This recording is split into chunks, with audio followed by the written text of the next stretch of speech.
islomda bir go'zal uslubiyat bor. U nima desa, har kimga o'ziga yarasha xitob qilinadi. Misol uchun ommaga, xalqqa sen itoat qil deyiladi. Amirga esa sen adolat qil, shafqat qil deyiladi. Oilada otaga sen bolangga yaxshi qarab, uni parvarishlab, uni haqqini ado qil deyiladi. Farzandga esa otangga xo'p deb unga xizmat qil deyiladi.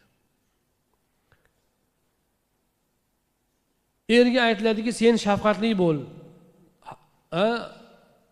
ahlingga yaxshilik qil deb erga buyruq qilinadi. Ayolga aytiladiki, sen erga itoat qil, unga yaxshi xizmat ko'rsat deyiladi. Nima uchun shunaqa?